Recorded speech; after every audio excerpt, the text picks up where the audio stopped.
Assalamualaikum dan salam sejahtera. Saya ucapkan kepada Dr. Sima serta rakan-rakan sekalian. Saya Nunaja mewakili kumpulan 5 dan dianggotai oleh Maisara, Nur Fasiha, Hilmin dan AB ingin membentangkan tugasan 1 bagi kursus PQI 6002. Selamat sejahtera kepada rakan-rakan sekalian. Sekarang saya akan menerangkan definisi sosiologi. Sosiologi telah diperkenalkan oleh Auguste Comte dalam bukunya Positive Philosophy. Istilah sosial ini berasal daripada perkataan Latin, sosial bermaksud berkongsi. Istilah ini juga merupakan gabungan perkataan Yunani dan Rom yang bermaksud pengetahuan mengenai masyarakat. Saya akan menerangkan definisi pendidikan. Pendidikan dapat dilihat sebagai satu proses dan sebagai suatu produk ataupun hasil. Pendidikan sebagai satu proses berarti bagaimana seseorang itu diasuh dan diajar. Seterusnya, pendidikan sebagai suatu produk adalah kesan berlaku pembelajaran, iaitu pertambahan pengetahuan dan kemahiran serta perubahan cara berfikir seseorang. Sosioekonomi merangkumi berkaitan antara kehidupan sosial sesebuah negara, masyarakat setempat atau di tempat tinggal anda dengan kegiatan ekonomi Malaysia di kalangan masyarakat setempat yang dijalankan. Sosioekonomi merangkumi aspek bilangan isi keluarga, pendapatan ibu bapa, pekerjaan ibu bapa dan aspirasi sesebuah keluarga yang lazimnya dikaitkan dengan sosial dan ekonomi. Sekarang saya akan membincangkan tentang definisi masalah sosial. Masalah sosial merupakan permasalahan yang muncul dalam masyarakat, bersifat sosial dan berhubung erat dengan nilai-nilai sosial dan lembaga-lembaga kemasyarakatan. Terdapat beberapa contoh masalah sosial seperti buli, penting, kesalahan jenayah seperti dada dan busuk.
Ya Allah. Alhamdulillah. Tanya Syah. Pandai anak ya. Apa tu? Kakak dapat straight A. Nanti kakak masuk UM tau. Wow.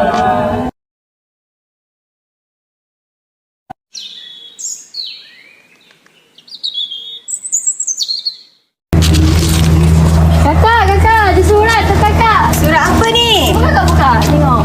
Surat apa ni? Surat apa ni? Ya Allah, kakak dapat masuk UM dah. Ibu, ayah. Kenapa? Ni, tengok ni.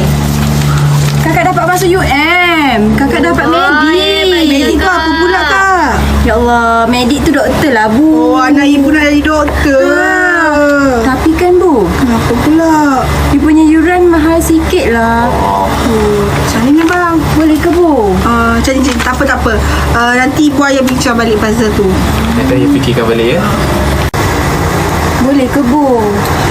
Tak apa. Nanti ibu bincang balik dengan ayah macam mana, okey? Macam mana ni? Nanti saya fikirkan. Alah, tapi adik nak duit juga. Dah bayar 2 buku dan yuran. Dah lama dah adik minta. Tapi ibu diam je. Okey, macam ni. Tak apa, yang tu ibu dengan ayah akan usahakan macam mana. Akak adik tolong pergi ambil cekodok. Ibu ada buat cekodok kat dapur tu, pergi ambil dulu, okey?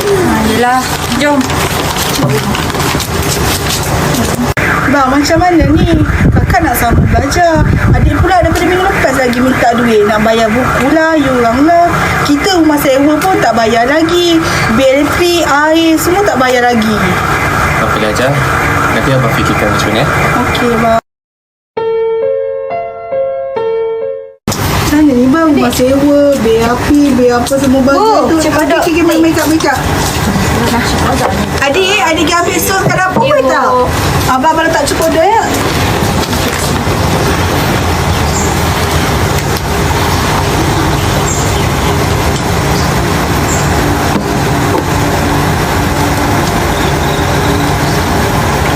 Minum kak. Makan kak. Kenapa ni kak? Makan je lah. Ibu baca kodok ni. Apa Apalah Bu. Kenapa pula? Bu, Ya. boleh ke kakak nak masuk UN? Tu kan cita-cita kakak daripada kecil. Kalau kakak tak jadi doktor, kakak boleh jaga ibu, jaga ayah, jaga adik. Boleh ke? Ibu tahu, tapi akak kena faham juga. Macam ni tak. Ayah sebenarnya Ayah minta maaf.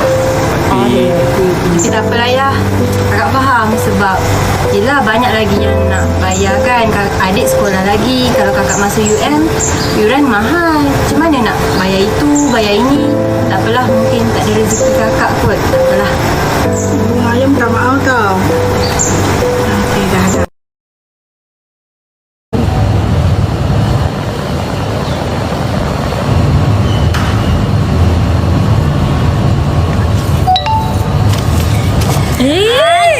Kakak dululah. Kakak ada kelas. Adik kelas.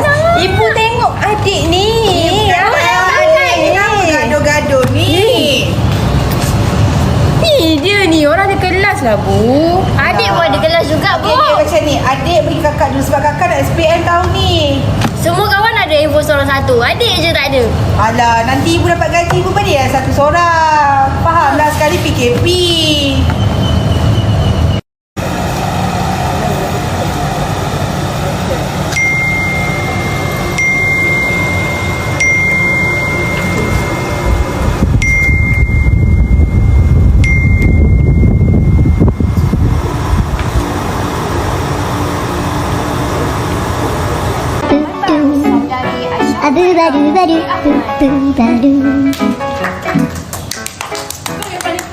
Aku tak boleh ketuk kan pakai tak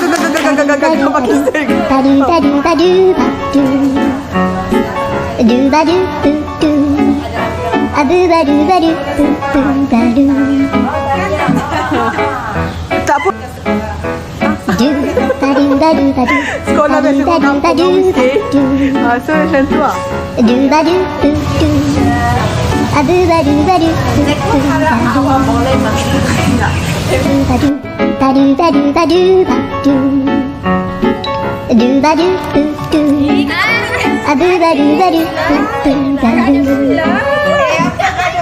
ni. Aku dah gelak.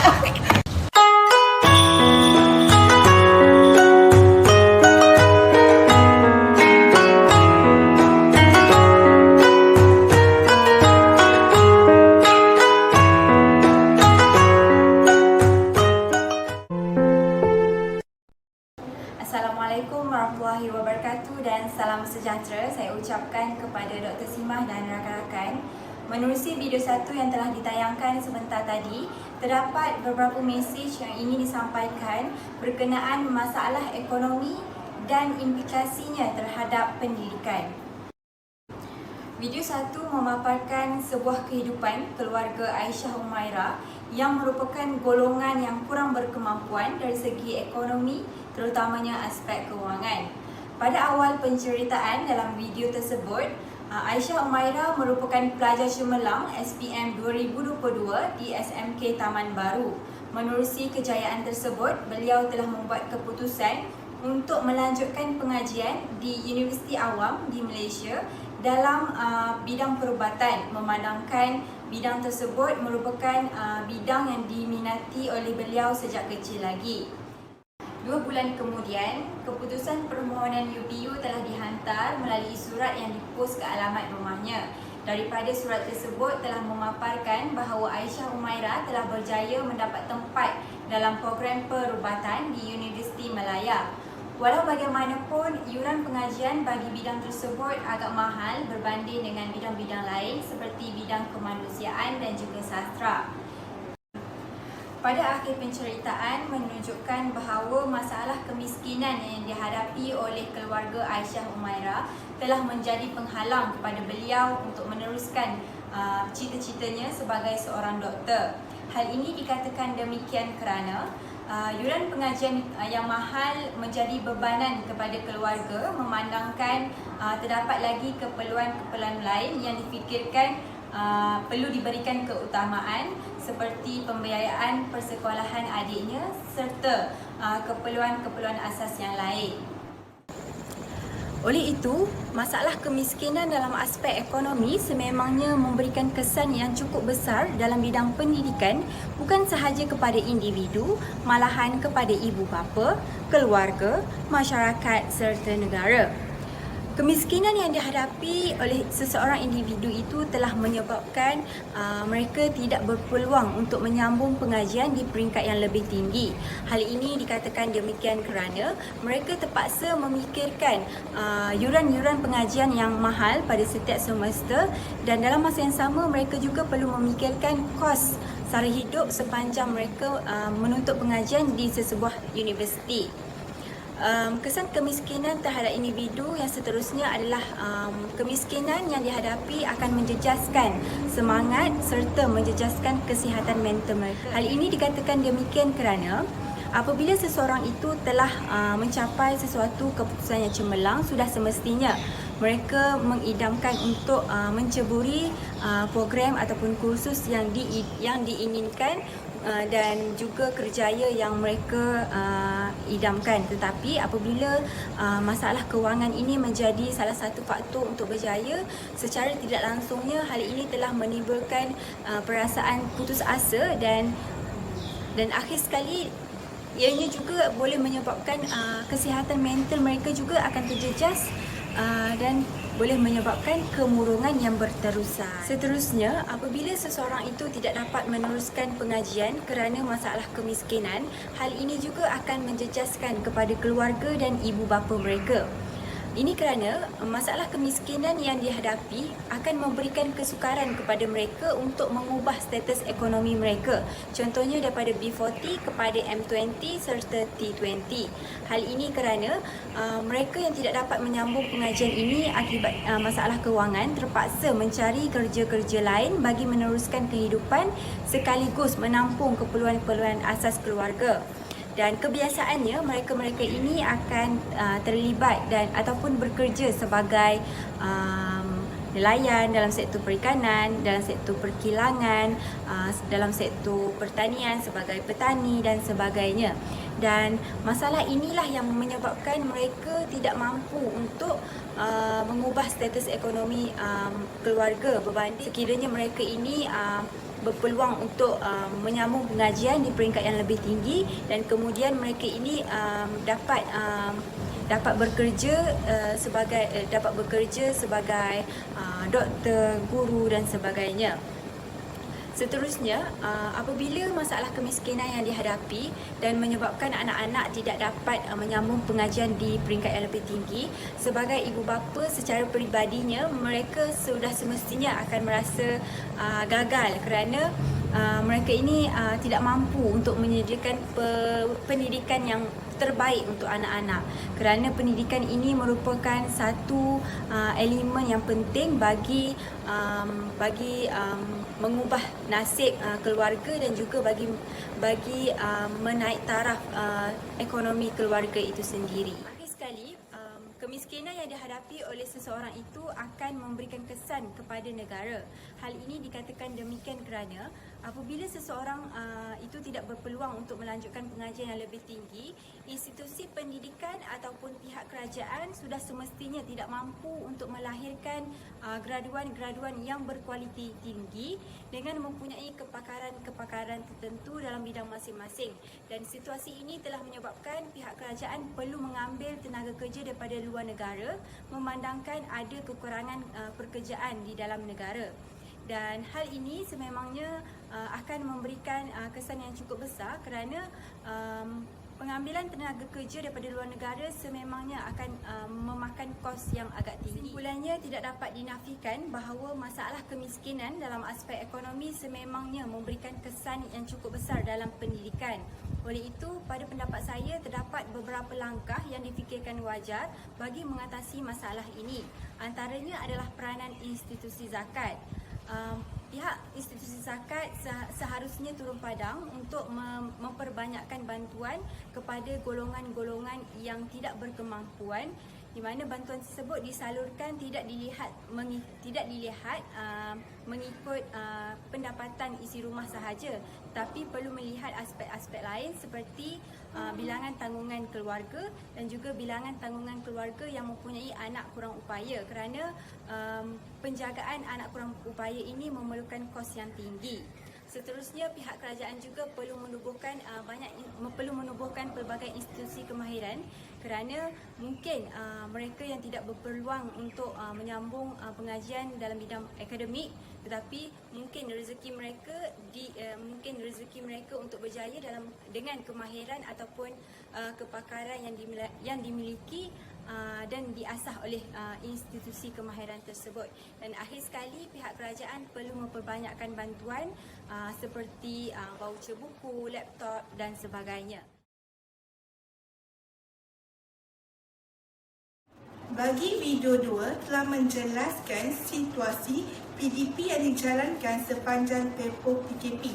Dalam video ini terdapat dua situasi yang berbeza, yang mana situasi satu telah menggambarkan pelajar daripada keluarga berpendapatan rendah, manakala situasi dua adalah pelajar daripada keluarga berpendapatan tinggi. Dalam pembicaraan ini, kami akan memfokuskan kepada penggunaan teknologi sepanjang tempoh PDP yang dijalankan semasa PKP. Situasi satu telah menceritakan dua orang adik-beradik yang perlu menghadiri sesi PDP secara atas talian pada waktu yang sama. Situasi ini telah menggambarkan si adik perlu mengalah dengan si kakak bagi memberi peluang si kakak membuat persediaan secara rapi bagi menduduki peperiksaan SPM. Kesan daripada situasi ini telah menyebabkan si adik ketinggalan dalam sesi PDP pada waktu tersebut. Keadaan ini telah disebabkan oleh ketidakmampuan ibu bapa menyediakan peranti digital kepada anak-anak dalam menghadiri sesi PDP. Situasi 2 menjelaskan bahawa pelajar ini terdiri daripada keluarga yang berpendapatan tinggi. Situasi ini menggambarkan bahawa pelajar ini mempunyai kelengkapan pembelajaran yang mencukupi untuk menghadiri sesi pembelajaran secara atas talian. Antara kelengkapannya adalah peranti digital yang terdiri daripada telefon pintar, tablet serta bahan bacaan online. Manakala suasana pembelajaran yang kondusif serta kepatasan jaringan internet juga mempengaruhi pelajar untuk menghadiri sesi PDP. Situasi ini telah menyebabkan pelajar dapat menghadiri PDP secara atas talian bagi semua subjek tanpa sebarang masalah. Maka pelajar ini dapat skor dalam kesemua subjek pelajaran serta memperolehi keputusan cemerlang dalam peperiksaan yang diduduki. Cara kesimpulannya dapat dianalisiskan daripada dua situasi tersebut adalah tidak dapat dinafikan sesuatu kejayaan adalah bergantung kepada usaha individu itu sendiri. Namun begitu, faktor ekonomi keluarga memainkan peranan penting dalam mewujudkan sistem pendidikan yang berkualiti. Hal ini dikatakan demikian kerana penggunaan teknologi dalam pendidikan hari ini yang berlandaskan alaf abad ke-21 yang menjadikan teknologi sebagai satu media utama penyampaian PDP secara efisien.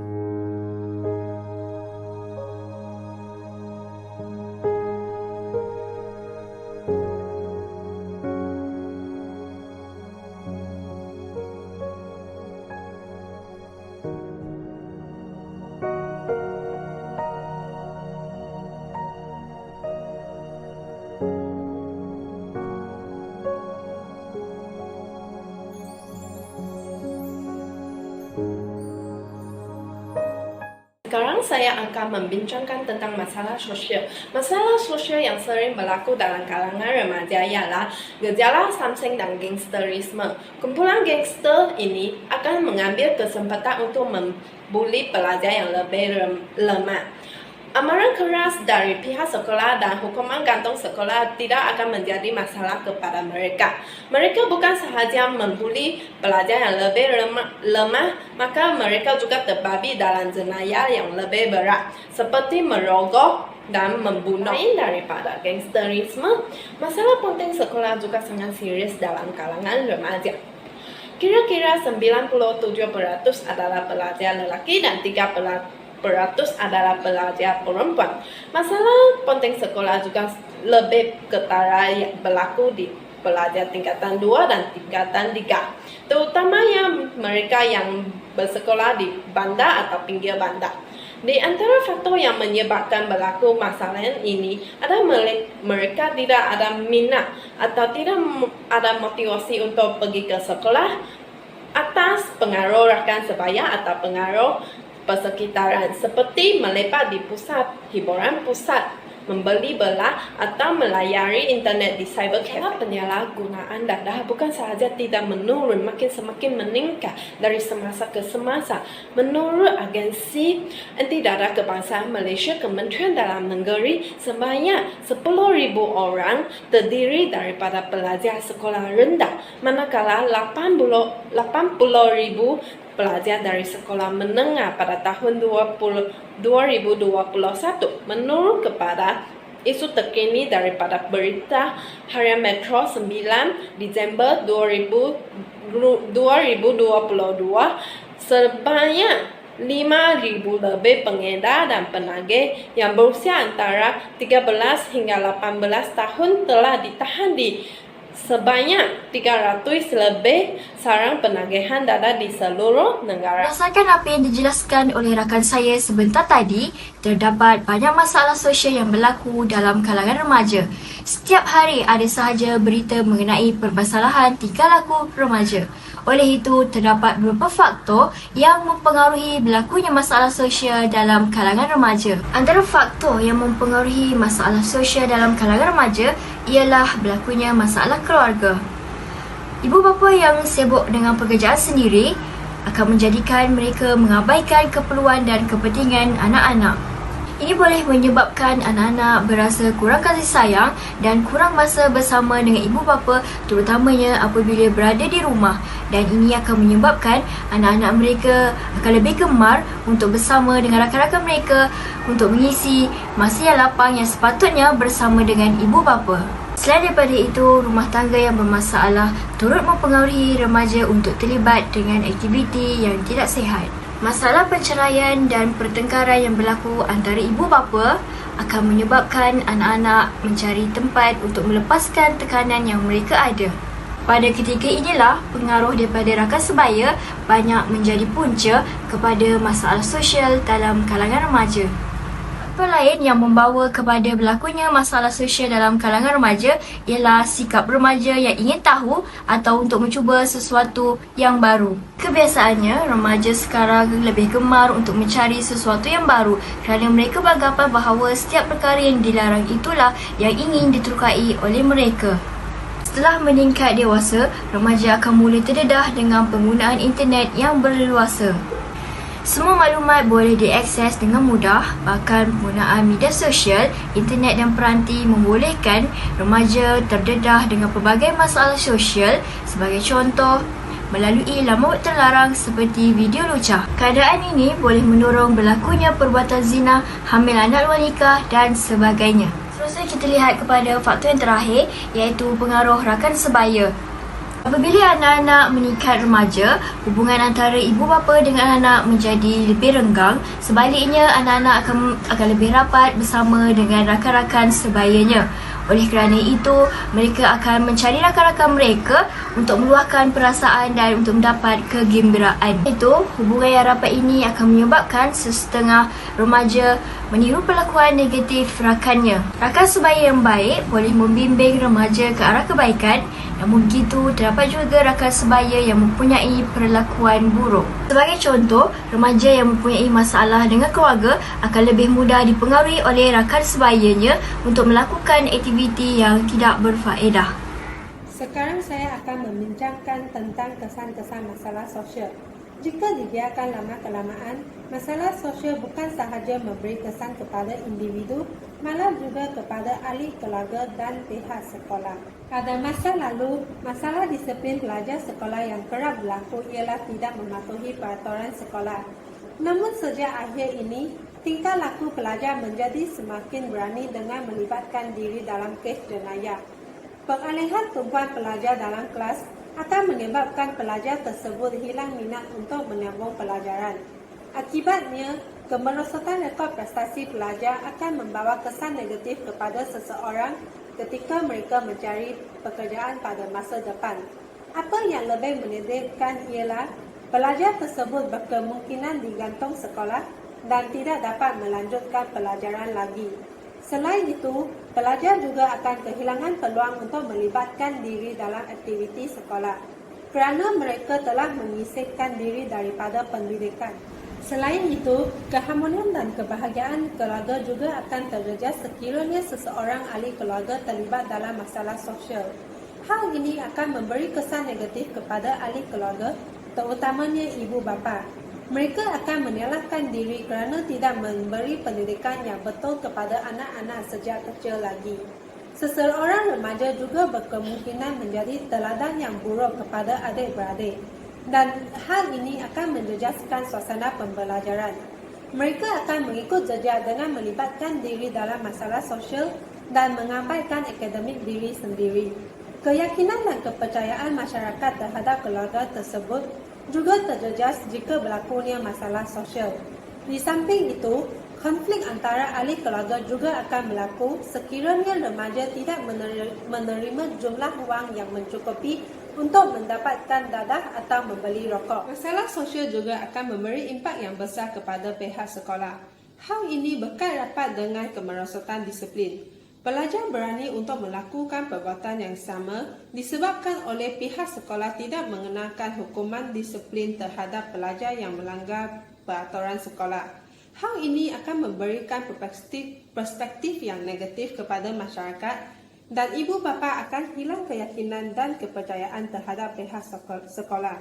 Suasana pembelajaran dan pengajaran yang tidak kondusif juga memberi kesukaran kepada guru dan pelajar untuk lebih fokus kepada pendidikan.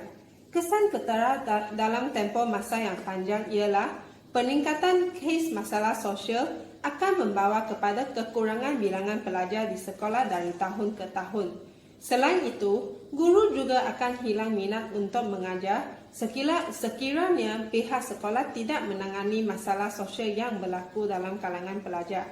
Pelajar yang berbakat juga tidak mempunyai peluang untuk menonjolkan diri dalam aktiviti sekolah yang akan mengharumkan nama sekolah. Hal ini disebabkan pihak sekolah telah mendirikan imej yang buruk kepada masyarakat dengan mempunyai penglibatan pelajar dalam kes jenayah.